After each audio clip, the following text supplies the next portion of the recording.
오늘 여러분들과 함께 공부할 내용은 수학 118쪽부터 121쪽에 해당하는 1제곱센티미터보다 더 큰 넓이의 단위를 알아볼까요? 와 관련된 내용입니다. 여러분들은 이미 단위가 커지는 경험을 이제 돈과 관련돼서 해본 적이 있을 거예요. 뭐 간단한 과자를 구입하거나 뭐 아이스크림을 먹을 때 1,000원짜리 한 장을 가지고도 구입을 할 수 있었고, 사실 더 앞으로 거슬러 올라가면 100원짜리 동전들을 활용해서 결제를 했던 그런 경험이 있을 거예요. 그러다가 사용하는 물건의 단위가 높아지거나 금액이 비싸지면 만원짜리 또는 5만원권 이런 거 여러분들이 접해본 적이 있는 것처럼 지금 어떠한 범위보다 더 커질 때에는 우리는 큰 단위가 필요하게 됩니다. 그래서 뭐 우리가 채소를 구입하거나 아니면 뭐 고기를 구입할 때 그램 단위로 구입하기도 하지만 우리가 몸무게를 잴 때는 킬로그램 단위로 나타내고요. 그다음에 가끔 여러분들이 트럭을 나타낼 때 1.5톤 트럭이다 이런 말을 들어본 친구들이 분명 있을 거예요. 단위라고 하는 건 이렇게 큰 단위로 점점 변화해 가기도 합니다. 물론 작은 단위로 사용할 수도 있어요. 그램보다 더 작은 밀리그램 단위가 있는 것처럼요. 하지만 우리는 일단 1제곱센티미터보다 더 큰 넓이를 알아볼게요. 자, 그러면 오늘 학습 내용으로 바로 이어가 보도록 하겠습니다. 지혜는 교실 옆 복도 바닥의 넓이를 알아보려고 합니다. 교실 복도 바닥의 넓이를 재는데 알맞은 단위를 알아보자라고 했는데요.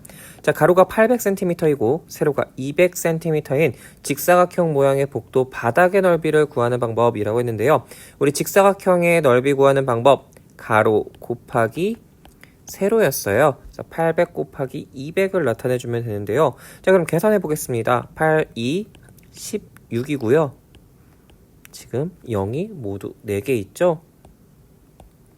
자, 지금 16만 제곱센티미터가 되겠습니다. 자, 이렇게 학교의 복도 바닥처럼 넓은 장소의 넓이를 제곱센티미터로 나타내면 어떤 점이 불편할까요? 라고 지금 이야기를 하고 있는데요. 여러분들이 혹시 예전에 우리 붙여가면서 활동했던 제곱센티미터 크기가 16만 개가 필요하다는 거예요. 그러니까 이제 이럴 때는 수가 커져서 넓이를 쉽게 읽거나 말하기 어렵다. 그래서 여러분들이 뭐 16,000원짜리 옷을 구입을 했어요. 근데 100원짜리로 여러분들이 160개 낸다고 생각해 보세요. 얼마나 번거롭겠어요. 그러니까 단위가 그런 면 때문에 변화할 필요가 있다는 거죠. 그러면 센티미터보다 더 큰 단위, 우리가 지금 여러분들의 키를 만약에 140cm라고 하면 1m 40cm라고 표현하듯이 우리가 새로운 단위 제곱미터가 있다면 훨씬 수월하게 공부할 수 있겠죠? 그래서 여러분 바로 밑에 보면 제곱미터에 대한 내용이 나와 있어요. 함께 확인해 보겠습니다. 함께 살펴볼게요. 넓이를 나타낼 때 한 변의 길이가 1m인 정사각형의 넓이를 단위로 사용할 수 있다라고 했어요. 1m와 1m 합쳐서 1제곱미터. 우리가 1cm와 1cm를 곱할 때 센티미터가 2번 곱해져서 우리가 작게 이렇게 제곱으로 표현을 한 것처럼 마찬가지예요. 1m와 1m를 곱할 때 이렇게 1제곱미터, 미터가 2번 들어간다 라고 하는 의미입니다. 그래서 여러분들이 직접 같이 1제곱미터, 1제곱미터 이렇게 적어보고 단위에 익숙하게 만들어 보면 좋겠습니다.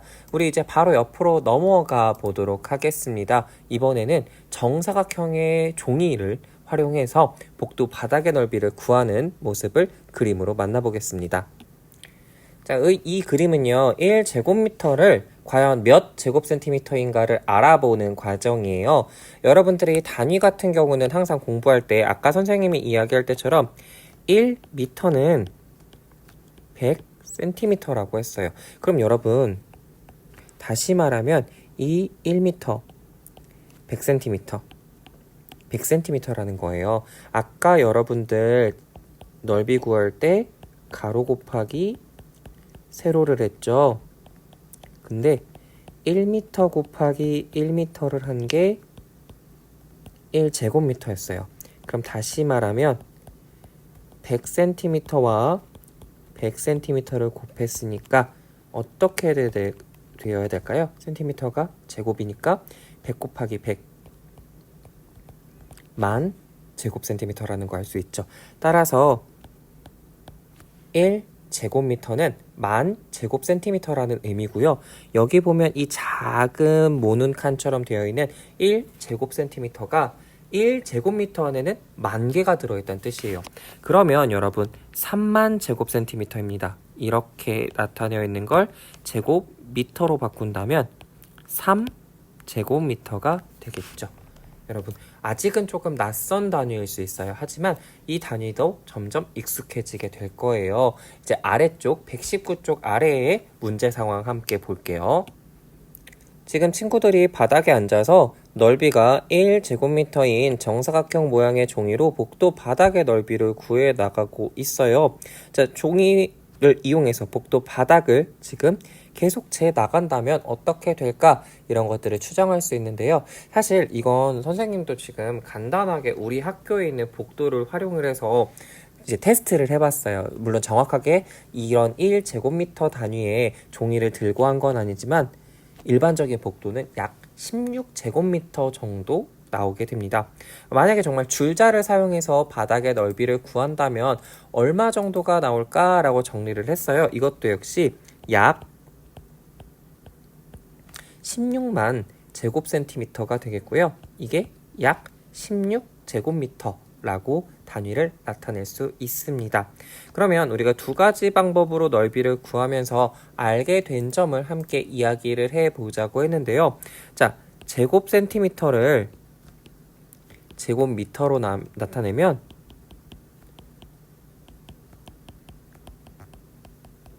정확하게 나타내는 건 조금 떨어져요. 사실 세부적으로 나타내지는 못해요. 하지만 편리함이 올라간다는 것 알 수 있습니다. 예를 들면 키 197cm야.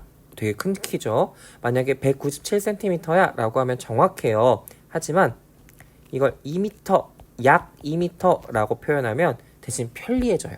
아, 그 정도구나 라는 것 알 수 있죠. 만약에 여러분들이 4,780원짜리 과자를 사고 싶어요. 그런데 이걸 약 5,000원이라고 표현하면 정확함은 떨어져요. 하지만 편리함이 올라간다는 거 알 수 있습니다. 우리 이제 120쪽으로 넘어가겠습니다. 슬기와 연수는 우리나라 광역시의 넓이를 조사하고 있대요. 우리 광역시에 대한 부분 이미 우리가 사회 시간에 다들 배웠을 거라고 생각합니다. 자, 땅의 넓이를 나타내는데 알맞은 단위를 함께 알아보자고 했는데요. 자, 우리가 이렇게 큰 수 셀 때 뒤에서부터 4자리씩 끊어서 세면 된다고 이야기를 했었어요. 자, 이럴 때 여러분들 5억 3,900만 제곱미터라는 것 알 수 있겠죠. 근데 매번 이렇게 우리가 5억 3,900만이라고 표현하면 수가 너무 커요. 수가 너무 커서 읽기 어렵다는 거 여러분 알 수 있는데요. 자, 이럴 때는 숫자가 너무 크다는 단점이 있어요. 물론 여러분 이게 제곱센티미터였으면 더 커졌겠죠. 자, 그러면 제곱미터보다 큰 단위가 뭐가 있을까 생각을 하면요. 우리가 1cm, 1m, 1km로 변화할 수 있겠죠. 그렇다는 이야기는 1km 곱하기 1km로 나타낼 수 있겠다. 어떻게? 1제곱킬로미터로. 함께 밑으로 내려가서 살펴보죠. 넓이를 나타낼 때 한 변의 길이가 1km인 정사각형의 넓이를 단위로 사용할 수 있다고 합니다. 이 정사각형의 넓이를 1제곱킬로미터라 쓰고 1제곱킬로미터라고 읽습니다. 라고 했어요. 이렇게 여러분도 한번 직접 써보고요. 그래서 1km 가로 곱하기 1km 세로를 했을 때 킬로미터가 2번 나오기 때문에 제곱이라고 표현할 수 있다. 같다. 이렇게 여러분들이 생각을 해주면 되겠죠.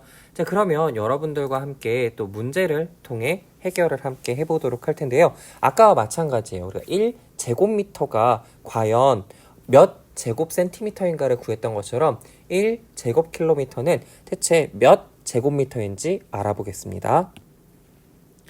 1제곱킬로미터는 몇 제곱미터인가요? 알아보려면요. 자, 일단 1킬로미터는요. 1000m예요. 그렇죠? 이렇게 1000m라는 걸 알 수 있습니다. 그럼 1000m 곱하기 1000m예요.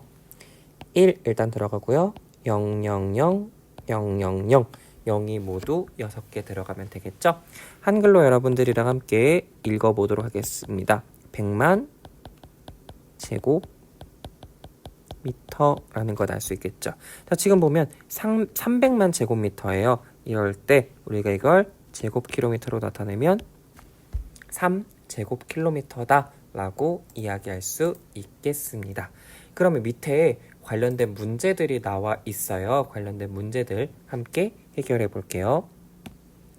자, 우리 서울특별시, 부산광역시, 대전광역시, 그리고 여기 빈칸은요, 선생님이 우리가 여행은 잘 못 가는 상황이지만 제주특별자치도, 왜냐면 선생님이 지금 제주도가 궁금하거든요. 한번 적어보도록 할게요. 자, 우리 서울특별시다 라고 했을 때 우리가 아까 지금 100만 단위였죠? 100만만큼 생각하면 0이 6개예요. 자, 0을 6개만큼 여러분들이 지운다고 생각하면 넓이를 제곱킬로미터로 바꿀 수 있어요. 605 제곱킬로미터.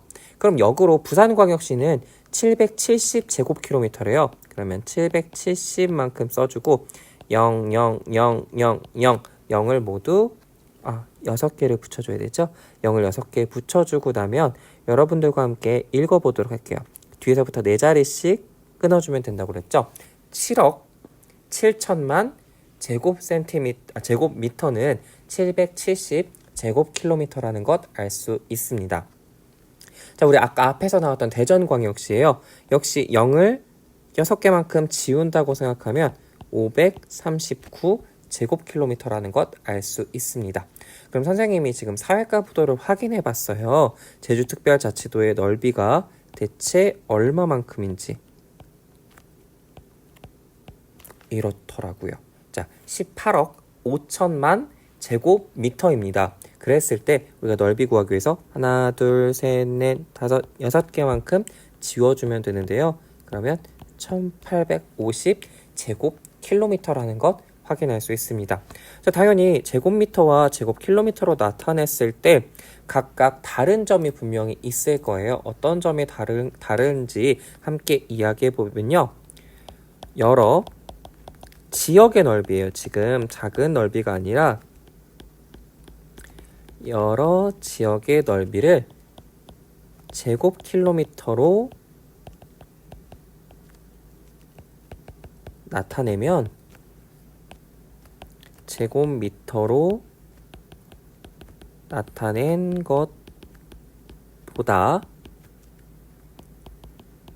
좀 더 쉽게 읽거나 말할 수 있다. 그래서 선생님이 지금 사실 아까 부산광역시 읽을 때도 선생님도 한 번 더 확인을 했어요. 이게 7억 7천만 제곱미터가 맞는지 한 번 더 지금 4자리씩 끊어서 확인했던 것처럼 보면 알 수 있는데, 대신에 770이라고만 써놓으면 굳이 뒤에서부터 4자리씩 끊지 않더라도 쉽게 바로 이건 770이구나 눈으로 확인할 수 있잖아요. 이런 것처럼 이렇게 제곱킬로미터로 나타냈을 때 조금 더 쉽게 읽고 쉽게 말할 수 있다는 장점이 있다는 거 확인할 수 있겠죠. 사실 교육과정이 바뀌면서 이것도 많이 조금 간결화된 거예요. 그렇지만 여러분들이 처음 배울 때는 뭐야 이거 너무 낯설어, 너무 어려워 라고 생각을 할 텐데요. 수학 익힘책 78쪽, 79쪽을 풀고 나면 이 정도는 할 수 있구나 라는 생각 가지게 될 거예요. 바로 다음 활동으로 넘어갈게요. 수학 익힘책입니다. 다음 영상으로 넘어가 주세요.